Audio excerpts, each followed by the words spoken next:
Hello, everyone. Welcome to the 5th episode of Wolf School Season 2.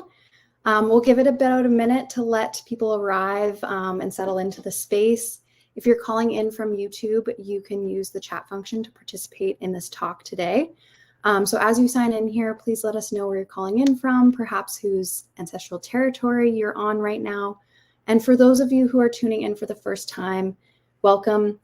My name is Chelsea, and I work with Raincoast Conservation Foundation. For those of you who have been tuning into Wolf School over the past several weeks, it's so great to have you back.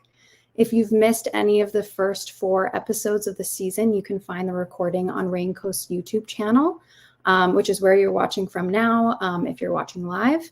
And then you can also find our first season of Wolf School on this channel or on our website at the link below. All right, well, we have got some folks in the audience. Lots of people howling, people from Alaska, New York, Arizona, Vancouver, Colorado, Gabriola Island in BC, Michigan. Lots of people excited to talk about Wolf 06. Okay, so just feel free to use the chat as you come in, but I think we're going to get started here. So to everyone who's watching, welcome. Thank you so much for joining us. My name is Chelsea, and today I'm hosting you from the shared and stolen territories of the Tsleil-Waututh, Squamish, and Musqueam peoples, also known as the City of Vancouver in Canada. And I am on this land as a settler. My family names have roots in England and Scotland. And within these shared territories, not far from where I'm hosting you today, is the site of Sanok Village. These lands and waters were once ideal for fishing, hunting, and harvesting traditional resources. There was an abundance of elk, beaver, deer, salmon, ducks, cedar, and so much more.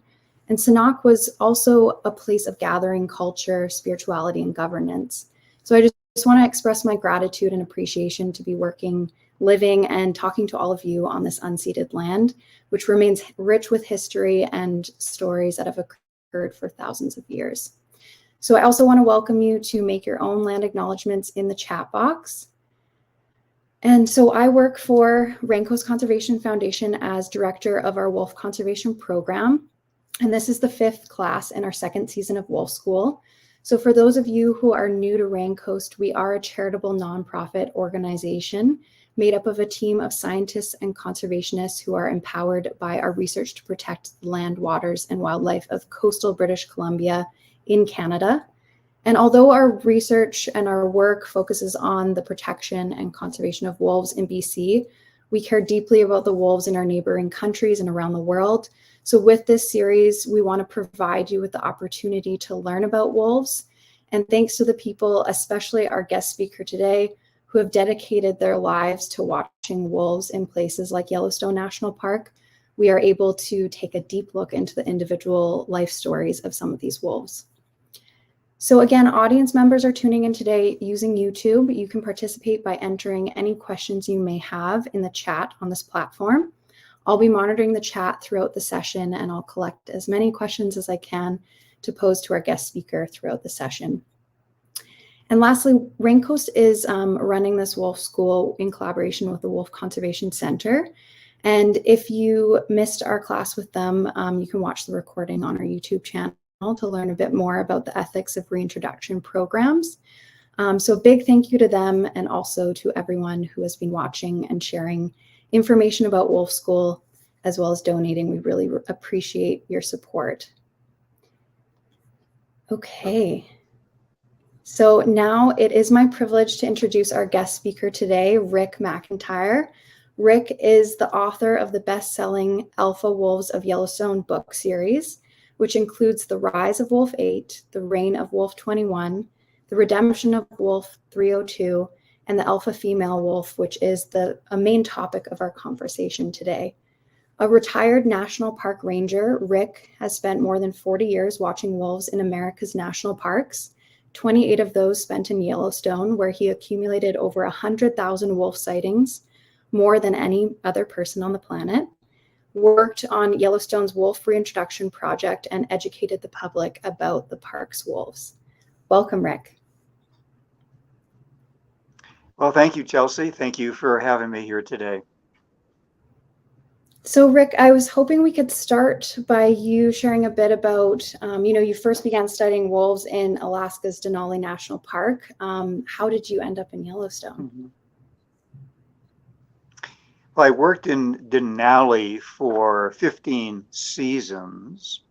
And at that time, Denali was probably the best place in the United States to see wolves. But even with that, if I was there, well, my being there for the entire summer, if I had maybe 10, 12 sightings of wolves or wolf packs, that was considered a very good year. One year I only saw, I think it was just two wolves and they happened to be together. I also worked in Glacier National Park in the area where the wolf population tends to be centered. But that area is heavily forested. And if you saw a wolf there, generally it would be running across the road from one forest to the other forest. So the sighting would only be for a few moments. Yellowstone is very open country, and we have access to it year round. So that gives me the ability to be out literally every single day. And after the reintroduction of Canadian wolves in 1995 and 1996, we realized that they tended to operate mostly in open areas rather than the forest. So if you come here regularly or if you live locally, if you do go out every day, you have a pretty good chance of getting a lot of sightings of wolves. And when I realized that opportunity, I certainly wanted to take full advantage of it. And I've now been out in the field looking for wolves and trying to watch wolves for way over 9,000 days. My goal is to make it to at least 10,000 days. I'm maybe a couple of years away from that. Wow, that's amazing. And so, I guess, how long have you been studying wolves then? So, that many hours or days, what does that translate to in years? I guess your bio kind of alluded to that, but you don't work for the Park Service anymore, do you? That's right. It finished up in 2018. So I guess the way to sum that up is I spent 15 seasons in Alaska, one in Glacier, and then now 28 years here, whatever that adds up to. Wow. Yeah, that's amazing. And so you still go out and see the wolves. You live really close to Yellowstone, right? So what does a normal day look like for you? Well, today I think I got up at 4:15. It takes me about an hour to wake up and get ready and put all the winter clothes on and everything. It's winter here. We have snow. And I drove out into the park.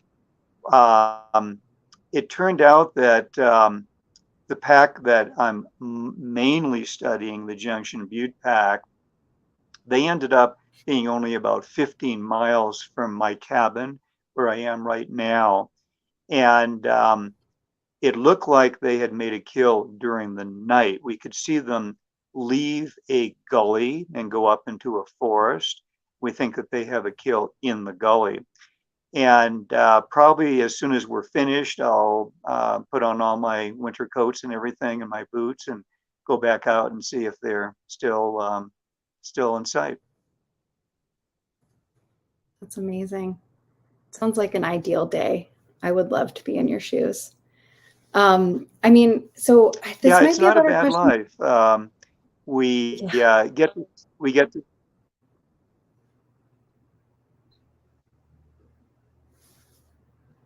Sorry, go go ahead, ahead, Rick. please.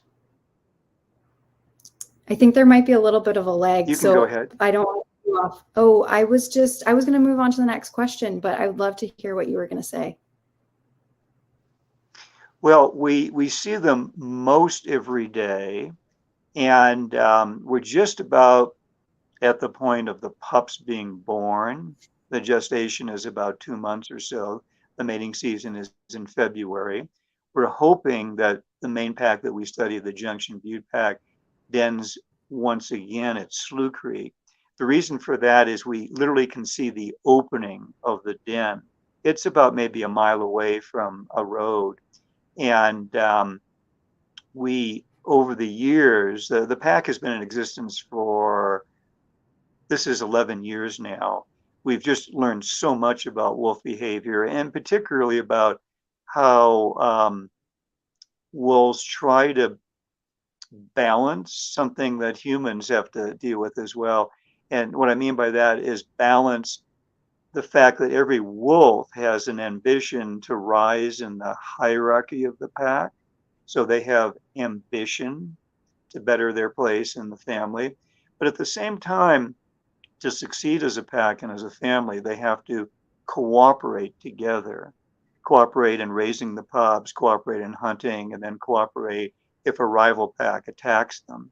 So those are the issues that I'm especially interested in studying the behavior of wolves, all those social issues that, as I was implying, relate very well to what we as humans have to deal with as well in our lives.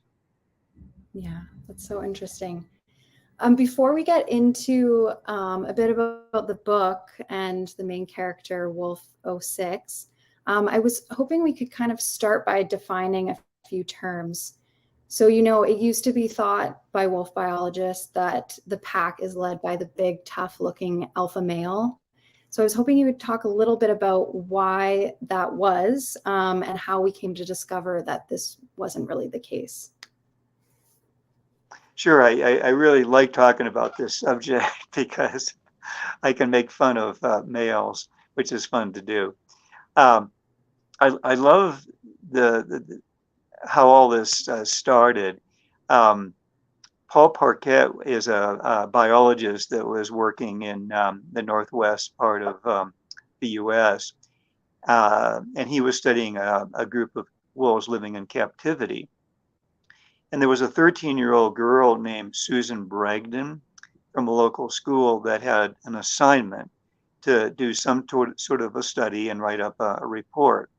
And so she got permission from Paul to spend some time at the Wolf Research Center. And Paul had her fill out behavior forms on the pack that he had been watching and studying for many years. She did that, turned in her report to Paul. And as Paul was just looking over it, just to make sure that everything was done well so he could approve the completion of the report, he noticed something that really jumped out at him, that she listed the adult female wolf as the leader of the pack rather than the big, strong, tough looking adult male. And up through that time, as far as I know, all wolf biologists were men. And I think looking back at that time, I believe this was in the 1960s. I think what was happening is they had a bit of a male bias where they looked at the study pack, they saw the big, strong male wolf. And I think just because of his appearance, they assumed that he must be the top guy because he was so much bigger and appeared to be stronger than the mother wolf in the family. But Susan, despite her youth and being only 13 years old, she was, as far as we know, the first one to actually see the truth that it was the alpha female, the mother wolf, that was the true boss of the operation. And here in Yellowstone, there's absolutely no doubt about that. And when I talk to just regular Yellowstone visitors about this subject, I figured out that there's some human terms that we can use that maybe describe this better. In military terms, the female is the commanding officer, meaning that she's totally in charge of everyone else, including the big male. And you could say that his title, his position, let's say in a military sense, would be the executive officer. So his duty is to carry out the commands and the wishes of the real leader of the pack, which is the female. And to put that in different terms, what we definitely see here is that that female is always figuring out and making decisions what the pack needs to do. We're going to be denning here this spring. And then later we're going to bring the pups to this rendezvous site in the summer. And then in the fall, we're going to hunt over here. We're going to spend the winter in this part of the territory. And then next spring, we're going to go back to the same den. So she makes all the decisions. Everything really seems to be on her shoulders. And one of the fascinating things that's sort of a subset of that issue is that regardless of the fact that the male wolves normally are bigger and stronger than the females, they definitely allow themselves to be dominated by them. So we're mainly going to be talking about the 06 female, but as a preface to her story, I'll tell you a little bit about her daughter, 926. And probably the most relevant story to what we're talking about is when 926 grew up and became mature, she paired off with a big male, 925. And after she had her first litter of pups with him, and she was getting ready for her second litter of pups, they ran into a rival pack and they killed her male. That meant that she was a widow with 6 existing pups that were about 11 and a half months old and pregnant. So she was in a desperate situation. She went back to her den, and then her her trauma was made greatly worse by the fact that 4 of the big males that had killed her mate showed up near her den, and it looked like they were coming to kill her and her pups. So she was in a desperate situation, the worst possible situation a mother wolf could be in. I saw the males approaching where she was. It was getting dark. It was the late in the day. So I had to go home. I came out the next morning. And the short version of the story is during the night, she converted all 4 of those males to her side. And from then on, they served her to the extent that they allowed her to be the boss of them. And she made them raise the pups that had been sired by the guy that they had killed. And whenever they made a kill, an elk or a bison or whatever, and they were feeding, when she came on the scene, they backed away. They did not want to risk getting in her way. So she was the absolute boss of that operation and converted those 4 guys to her side. That's a phenomenal story. And it really is a good example of the way that females can be in that dominant role. It's not aggression or dominance that they're using necessarily in that role. It's their intelligence and how much that can work in favor. Before we started talking about 06, just because this is kind of something that's come up in the comments, and I just want to quickly address it, just in regards to the term alpha. You know, some wolf experts use the term, some do not. And it's a very common question that I see come up. And I'm sure that we will address it in some ways just by the stories that you're going to be telling throughout this episode. But as a wolf researcher that uses the term, I wonder if you could speak a little bit more broadly on what you've seen in Yellowstone that has informed your use of that term, alpha. Mm-hmm.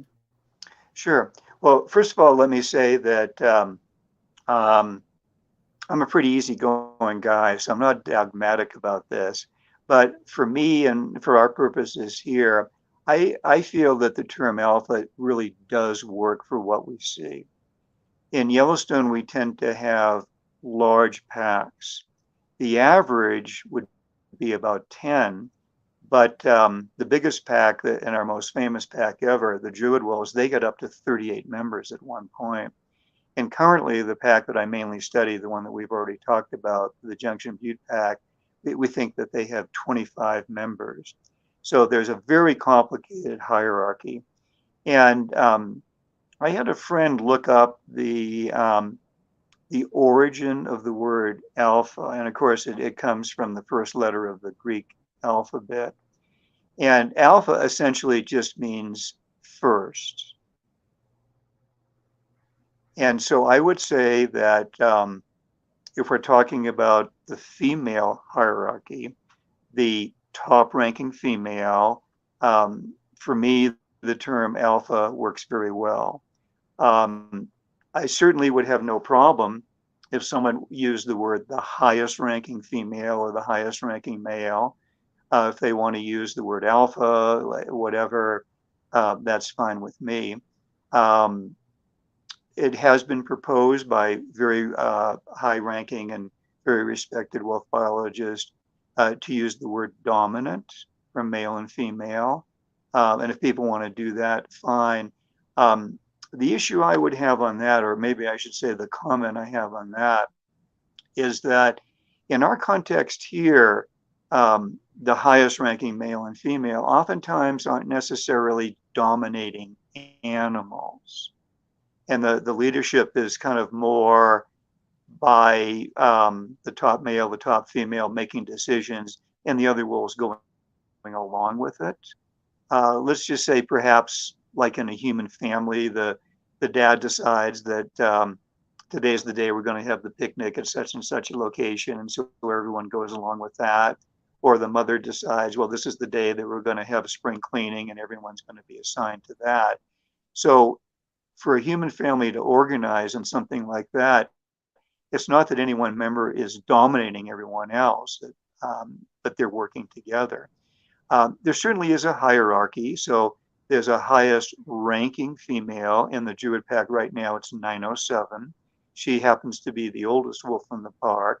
And then the number 2 female is a very close ally of hers, probably an adult daughter. That's 1276.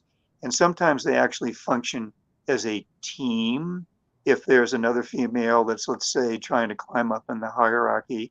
What's fascinating to me is that the number 2 female oftentimes is the one that deals with a female that's trying to better her situation in life, meaning that the old female doesn't even have to bother with that.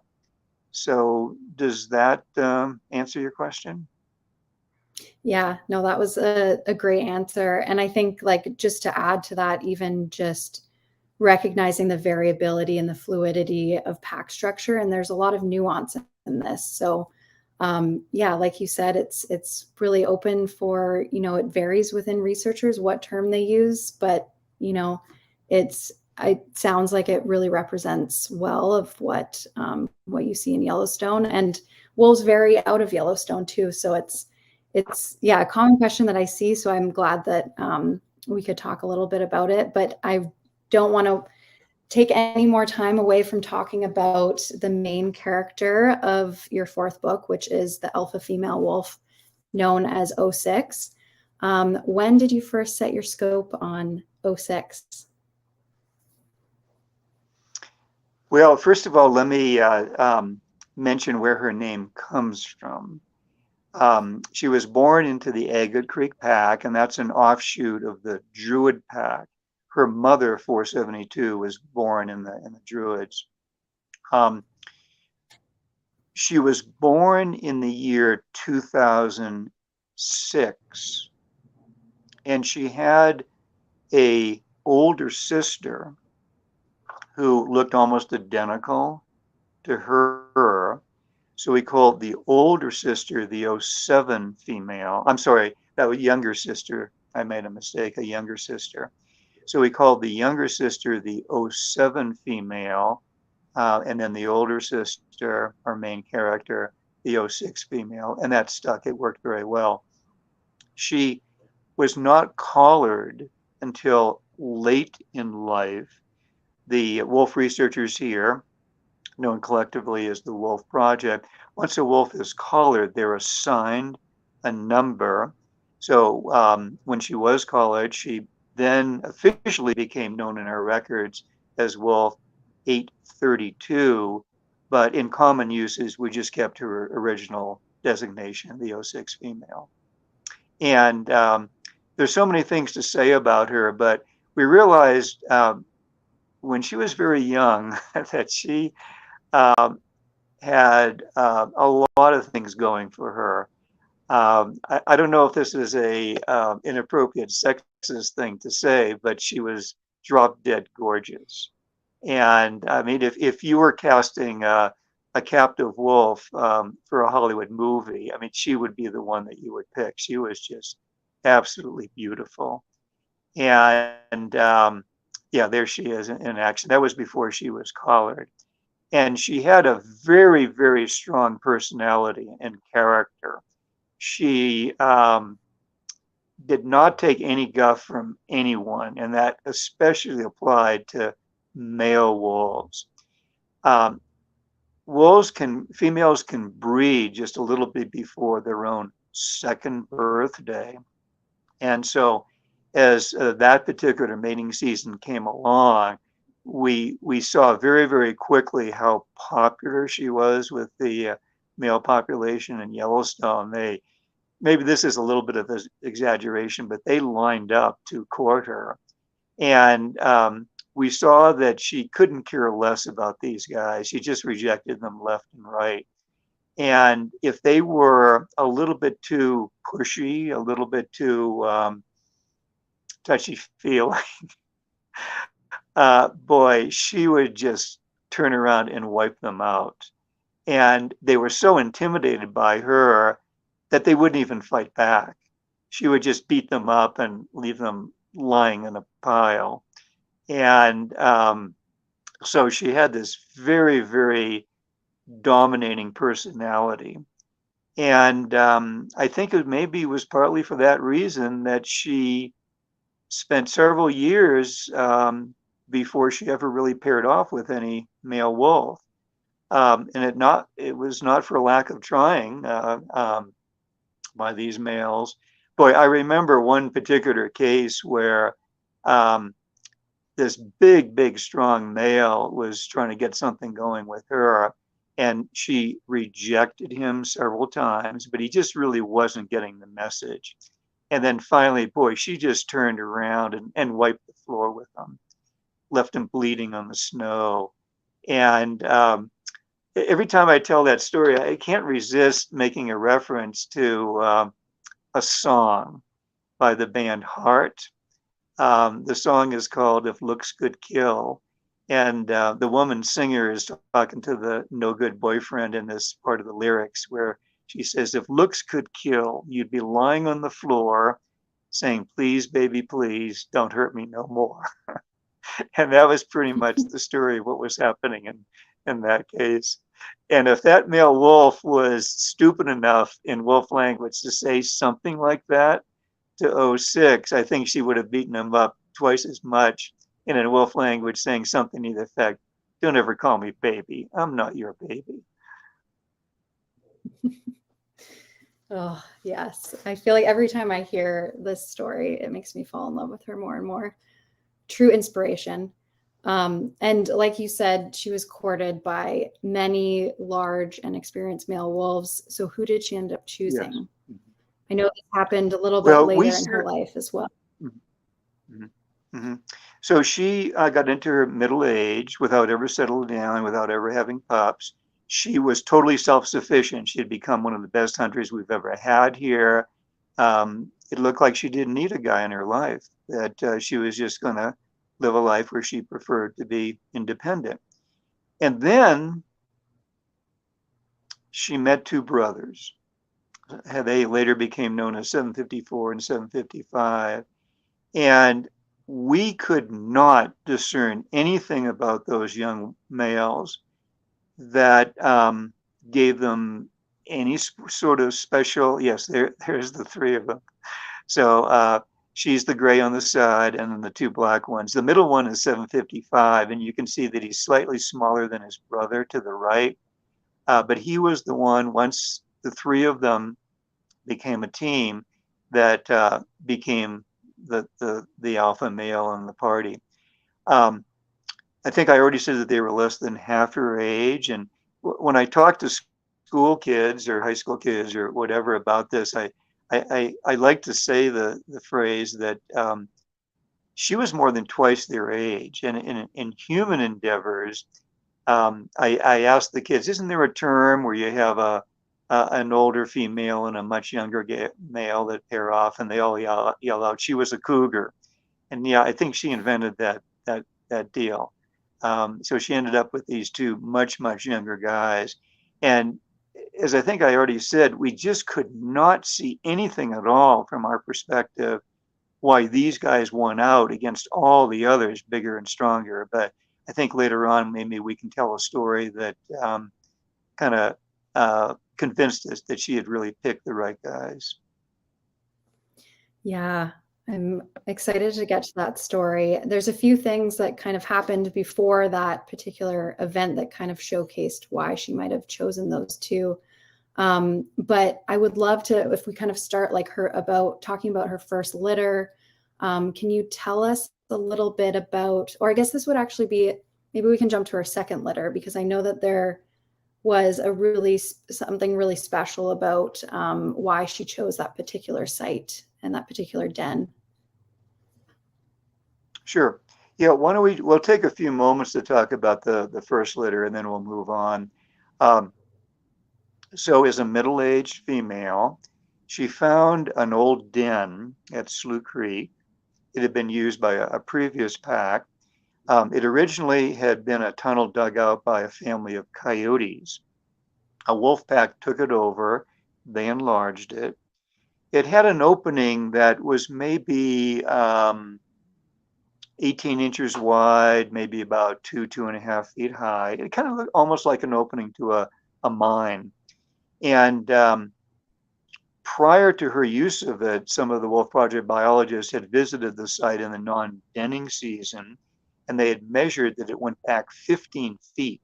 So it was a very long tunnel. The tunnel was very narrow, and then there was a much larger enclave at the end of it, which would actually be where a mother wolf would give birth and nurse. So she found that it was unoccupied, it was available, so she used it. And that was when we were just gradually starting to see that those two males, even though they were young and inexperienced, she could really count on those guys. So as she was pretty much stationed with the very young, helpless pups at the den, she needed to keep them warm with her own body weight, so she could not go out and hunt. She had to rely on those two males, and despite their youth, they came back on a regular basis after making kills, giving her food. So they were really proving themselves to be worthy of being paired off with her. Probably the biggest story, though, during that denning season was one day a mother grizzly and her two cubs approached the wolf den. The two males were away, and so the 06 female just charged out of the den. Now, she at the time was maybe about 100 pounds, the mother bear, maybe 300 pounds, maybe even bigger. So there was a very significant difference in the size and strength of those two mothers. But boy, 06 just developed this strategy that was so brilliant. And the mother bear never quite figured out why she was being so outsmarted by this wolf. So let's say if you just picture the den being at location X with the mother bear approaching it from the right. 06 strategy was she would circle around the bear, bite the bear on the rear end, and then run off in the opposite direction of the den. And the mother bear fell for that trick every single time. I think she did it something like 57 times. She took that huge risk of running right up to the backside of a bear, biting it on the rear end, and then running off away from the den. So each time she did that, she got the bear family further and further and further away from the den. And then finally 06 realized, okay, this is enough. That's all I needed to do. She circled around the bear, ran back to the den, went back in, and probably relaxed and nursed the pups. It was a very, very impressive thing to witness. Wow. Yeah, that's amazing. And I know she had a few different encounters with grizzly bears, I guess, because in the book you talk a little bit about 06 in her years as an independent lone wolf, and it was very evident that she was a strong hunter. And then when she had a family and continued to hunt by herself, often in this kind of determined and fearless manner, is there a hunt or maybe a couple hunts that especially stood out to you and kind of showcased her spectacular hunting abilities? Yes, I think this was before she paired off with those two guys. She just, like in human terms, human athletic terms, she was a natural. She just had it all. Um, Her technique was one that certainly other very experienced wolves can gradually figure out and learn, but she seemed to just figure it out naturally when she was a very young adult. Um, the example I'll use is she came across a probably about a 10-month-old elk calf. And this is again before she paired off. So she was a single wolf, a lone wolf. And she pretty much walked right up to it face to face. And she kind of zigzagged back and forth. And I was trying to figure out what is her game here? What is she trying to do? Um, the calf would rear up and kick out at her. And even though it was a young elk, if the calf had connected with one of those kicks, it would have been enough to kill her. And she did that over and over again, but never actually made a direct lunge to attack. And I think once she realized that the calf was getting confused, it was getting a little bit tired, maybe its guard was being dropped a little bit, that's when she made the move. And this time, instead of essentially making a feint as she came in, um, she went all the way in, leaped off the ground, sailed through the air at about a 45-degree angle, turned her head to the side, and grabbed the neck of the elk. Um, she hung on. I think because it was a young elk, she could actually have her hind feet on the ground, so that gave her some leverage. But wolves have about 1,500 pounds of pressure in their jaws, and she just crunched as hard as she could. And from that point on, this may seem to be an inappropriate word to use for a wolf killing an animal, but it actually seemed to be a very gentle operation. She just held on with all of her strength. As every second went by, the elk was getting less and less blood to its brain. It slowly started to collapse, fell on the ground. It was motionless after a few more moments. She held on just to make sure that it was totally dead. And that was it. It was a very smooth, very clean, very efficient operation. Very impressive. Yeah. Wow. And there's a bunch of questions that have been coming in from the chat. So I thought maybe we could take a little bit of time to address some of those. I really love this question from Pamela. It says, when one of the wolves that you've studied dies, is there a certain ritual that you or any of the Yellowstone folks might carry out to honor them? Well, yes, that's a good question. Thank you for that. Um, Let me tell you kind of the general thing that would be done. At any given time, we have about 100 wolves in Yellowstone, about 10 packs. Um, the average lifespan of a wolf in Yellowstone is only 5 years. So whether it's myself or people that come to the park on a regular basis, local people, whatever, if you get to know any particular wolf well, um, their lifetimes aren't that long. In theory, they could live as long as a pet dog, 12, 14, 16 years in captivity, but here it's a rough life. And by the way, the most common cause of death inside the park is to be killed by a rival pack. So it's a very dangerous thing to be a wolf. Um, we certainly mourn for them. With '06, well, let me just think about this for a moment. Um, I think the easiest way for us to accept the death of a Yellowstone wolf, if it is by um, natural causes, meaning the wolf got injured in a hunt, it got kicked in the head and died of a concussion, or it got stomped on by a bison or a moose, had some spinal injuries, died from that. We've had wolves that have died from falls, from avalanches, um, We've had them die from diseases such as distemper. At times we have mange here that can kill wolves. So there's a broad spectrum of things in the natural world that can kill them. And if it's one of those causes of death, it's some sort of natural causes, um, I think what we try to do is to celebrate the life of the animal, what it accomplished, and hopefully, if it's a male or female that has left sons and daughters behind, concentrate on their legacy. What's a lot harder for us is if it's not death by a natural cause. And of course, what I mean is um, if a wolf has left the park and it's killed by a hunter or a trapper. And so those are things that we do have to deal with here. That's much harder for us to deal with.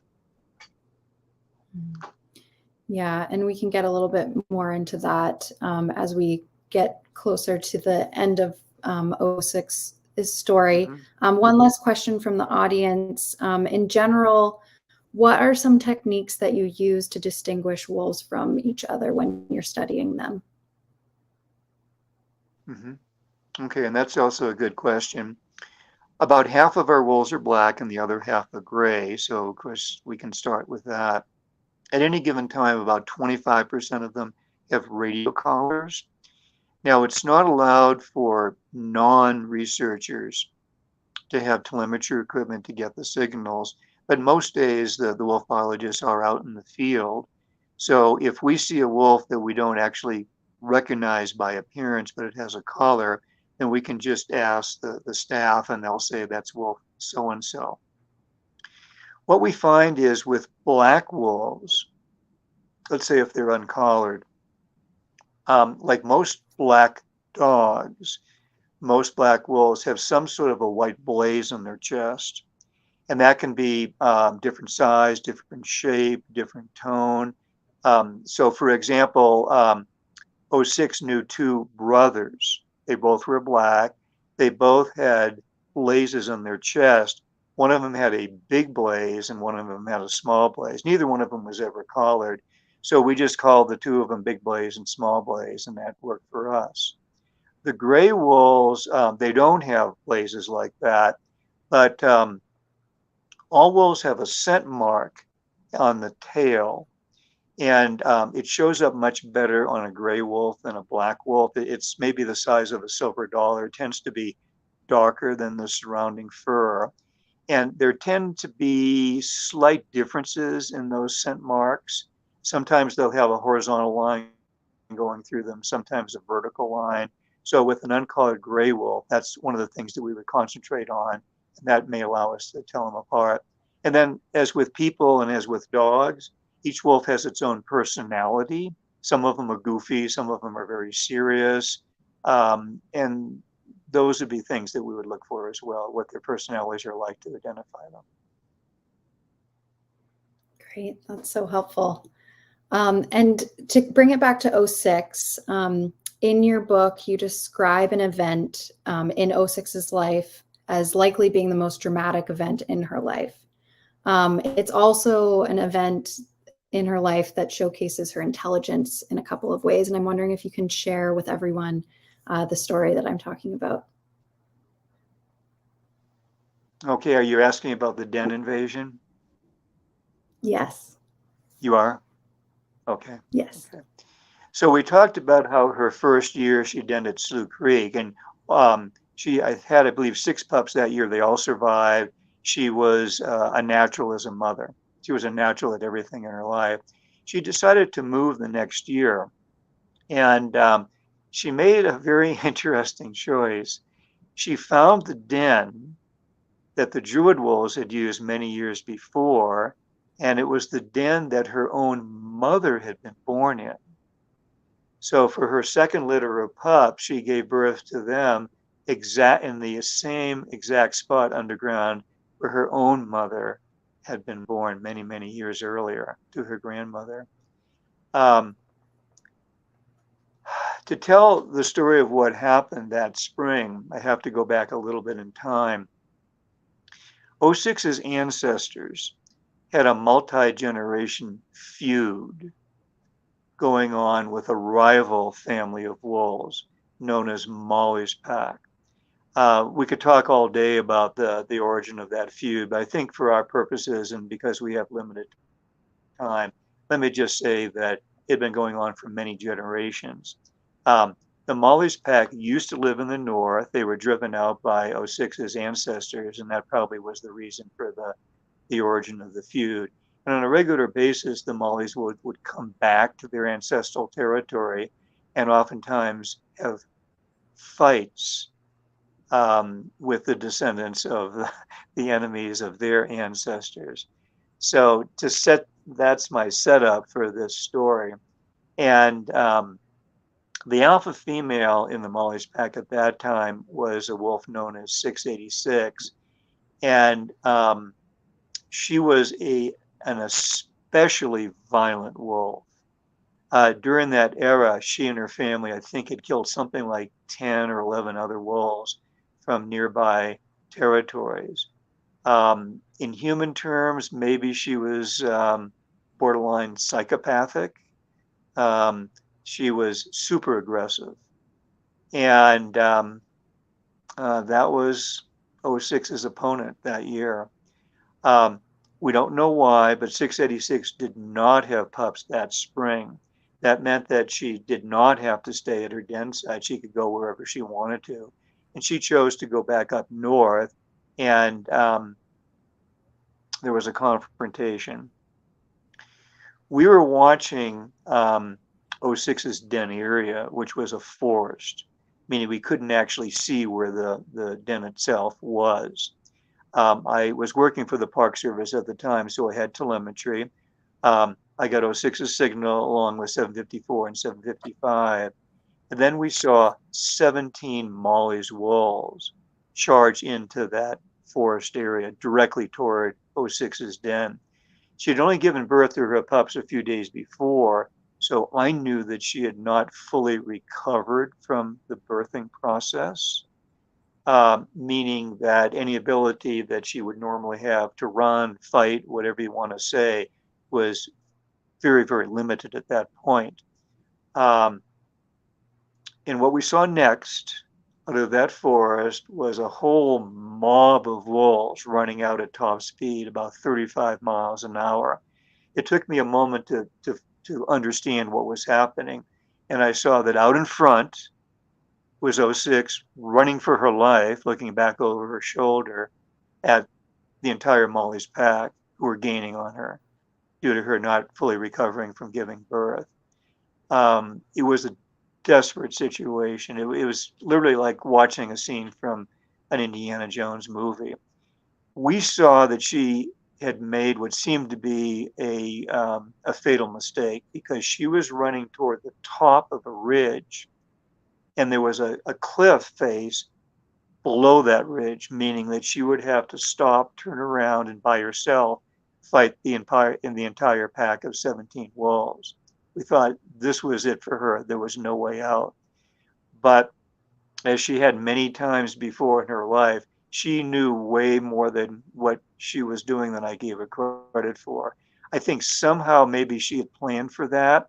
And when she got to the top of the cliff, she knew that there was a chute that somehow she could run down. She did that. She probably tore up her paws, but she got to the road. She crossed it. She stopped on the other side, looked back, and the other wolves, her enemies, were too afraid of that route. So they just stared at her, but then they turned around, they made a U-turn, and they ran back into the forest, meaning they were running directly toward where her helpless pups were, who were maybe at that time only about a week old.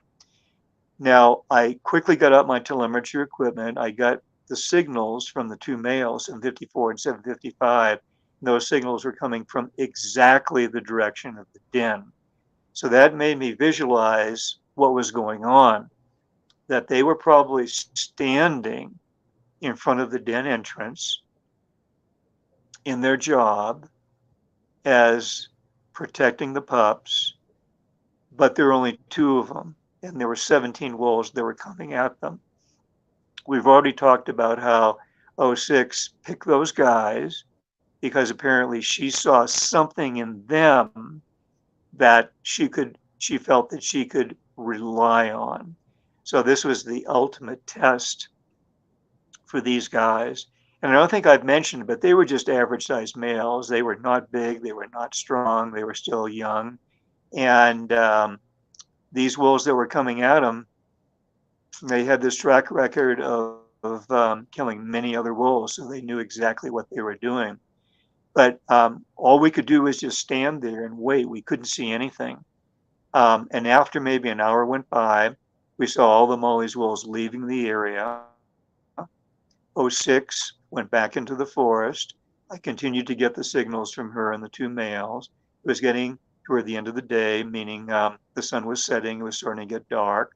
I had to leave for the night. There was nothing I could do. We just couldn't see anything.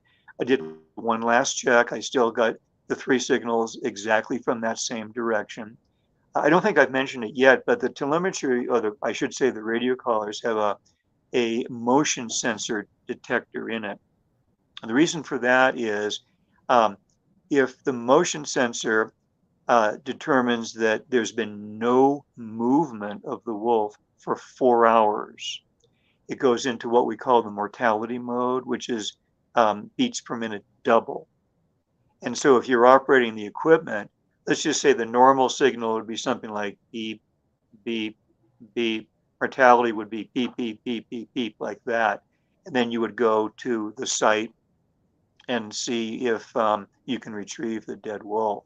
So the last check I did, everything was normal for the signal, but it takes 4 hours for that to kick in. Because let's just say if a wolf slept for 3 hours and didn't roll over, you get a false reading. So there was nothing I could do but go home. I came back first thing the next morning.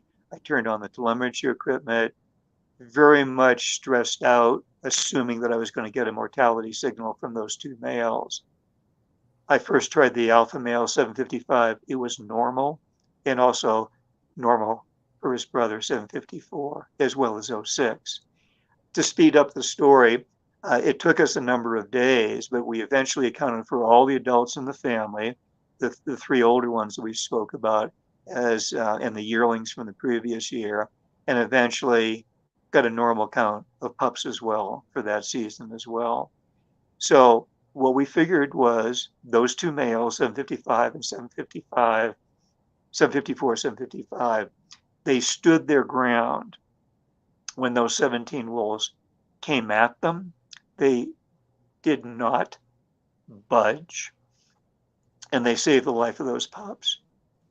I cannot, and I'm getting emotional when I'm telling this story, because we honestly never thought that she had picked the right guys, but that was the proof. She really knew what she was doing. And those guys became, in Yellowstone wolf history, two of our greatest heroes. Yeah, that's truly an amazing story. One of our questions, just given that we have, about 7 or 8 minutes left, there's so many questions that I'd love to ask you. One of Rhonda from the audience says that they listened to Kira Cassidy speak on wolf elders and how important they are to pack survival.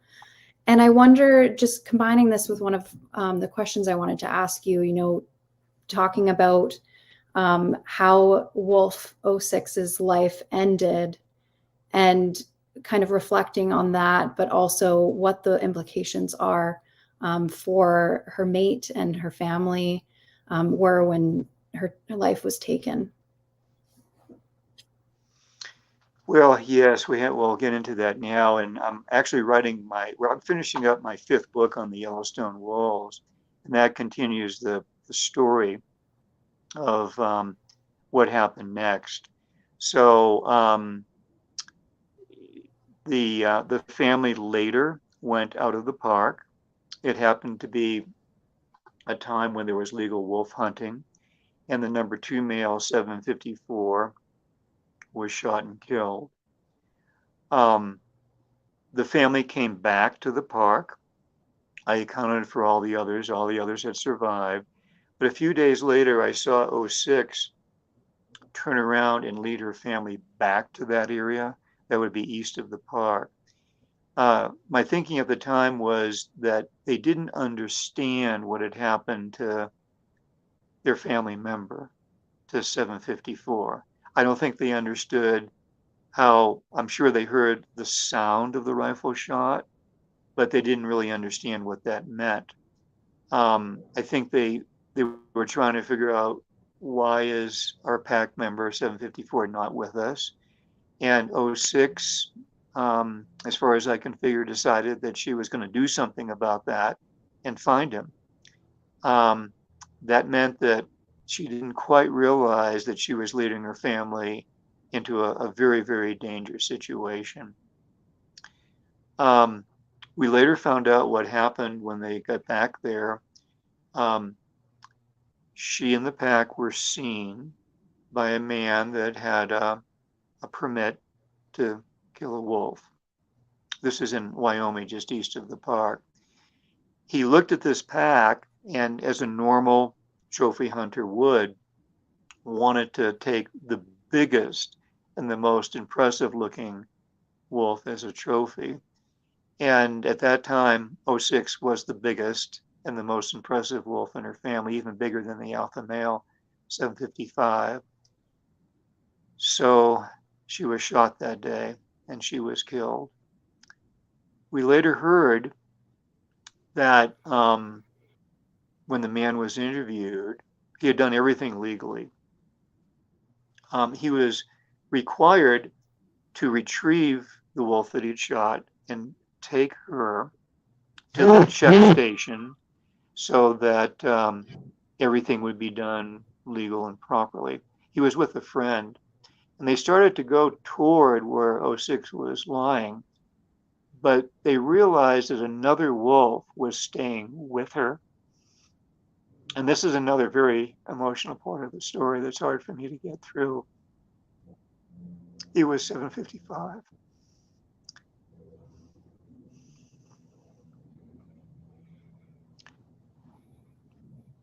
And he was frantically pawing at her to get her up and get her to run away from the danger of the two humans that were approaching.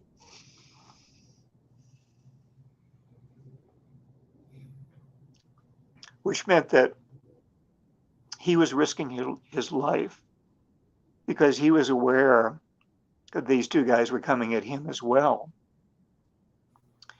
To their credit, the men decided to back off. They gave them some time.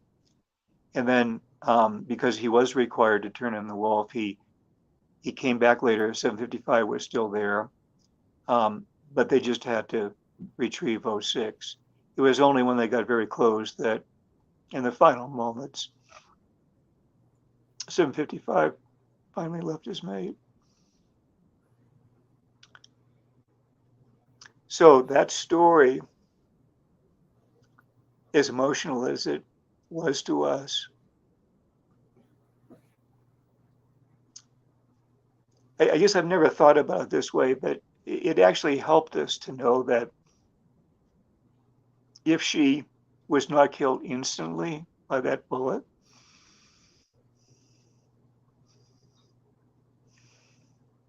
she had that in the last minutes of her life. She had her mate with her. And if she had looked around or maybe heard howling in the distance, maybe she also had an understanding and realization that everyone else in the family had survived. I'd like to think that she had some understanding of that. Thank you so much, Rick, for sharing that. I mean, it really gets me overcome with emotions. This is the third time I've heard this story, and I can't even imagine how it made you feel in the moment. And I guess I think a good way to end this talk is just to, I would love for you to share, maybe a little bit about what gives you hope when moments as tragic as that happen.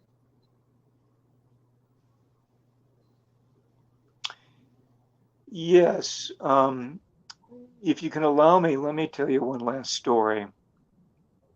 Um, that was still during the time that I was working for the Park Service, meaning I had my full, when I worked, I had my full park ranger uniform with the badge, the name tag, all that stuff.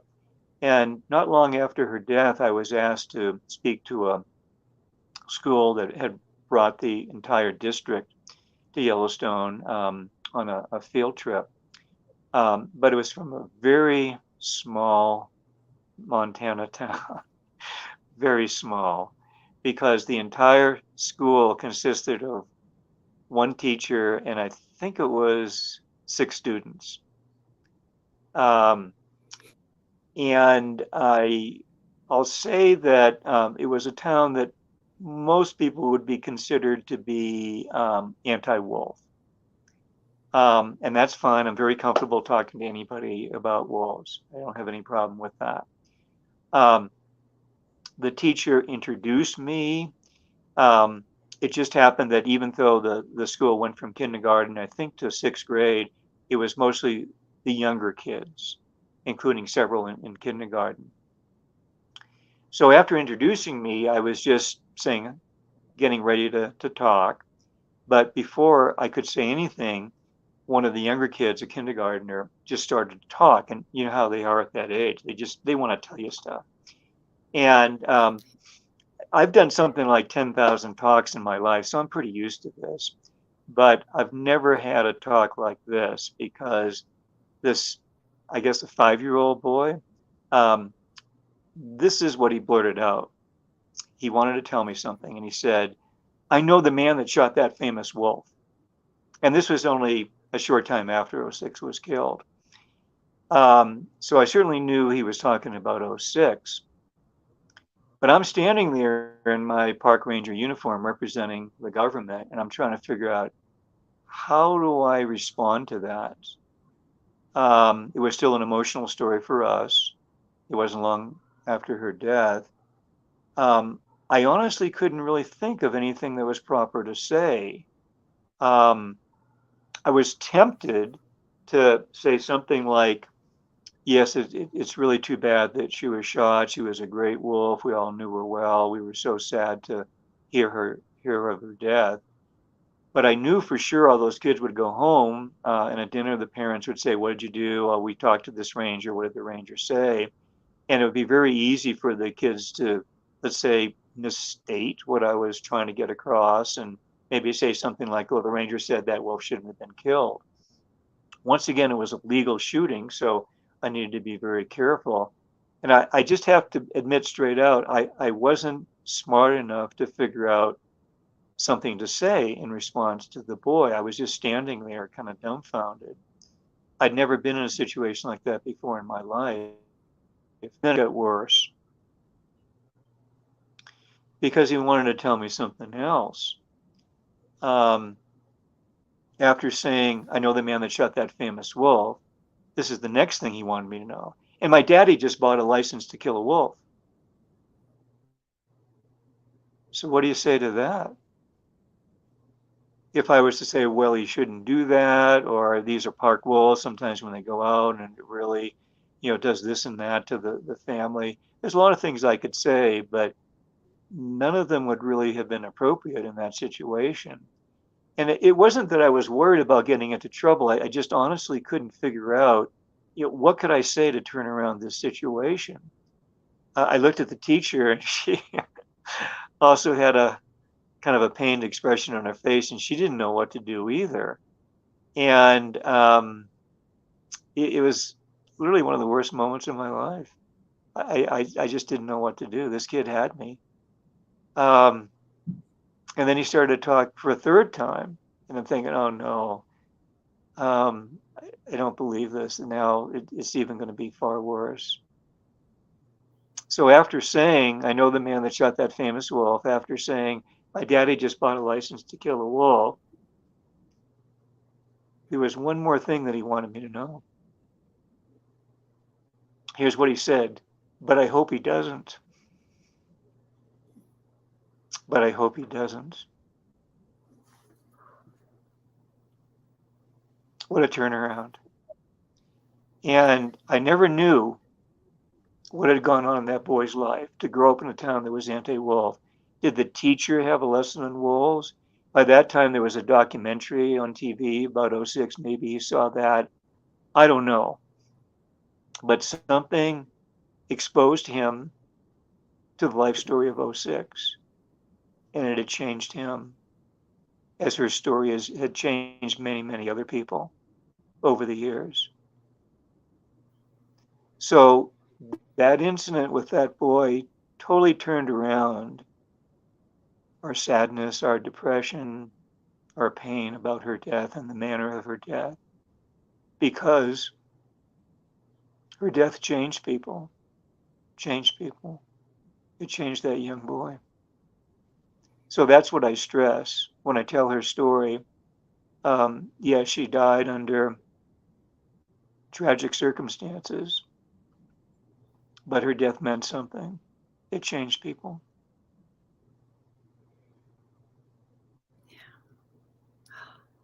I think this is a great story to end on and really shows the importance of educating youth and, inspiring, kind of deconstructing those myths about wolves that we hear in fairy tales and telling these kind of stories to children, because obviously it has such a huge impact. And just to end, I just want to thank our audience for taking the time for joining us tonight and for all the thoughtful questions and comments. There's a lot flowing through right now. Thanking you, Rick, for such a great presentation, one that a lot of folks will not forget. And if you're interested in learning more about wolf conservation, please stay tuned for the rest of the series. We'll be taking a few weeks off from classes, but we are working hard to put together hopefully at least one, maybe two more sessions for you all later in May. So please keep an eye out for an email with updates on that. You can also visit the Wolf Conservation Center in person or at nywolf.org, or visit Raincoast to find out a lot more information about wolves. Rick, thank you so much for all the time and effort that you've put in tonight. It was truly amazing to hear all of these stories that you shared today. A lot of what we talked about today, this is the title of the book. If you want to learn more, I definitely urge you to pick it up. You're not going to be able to put it down. And Rick has also written 3 other award-winning books that are also part of the Alpha Wolf Wolves of Yellowstone book series. And you can find the complete series at the link below. And with that, are there any final words for our audience from you, Rick?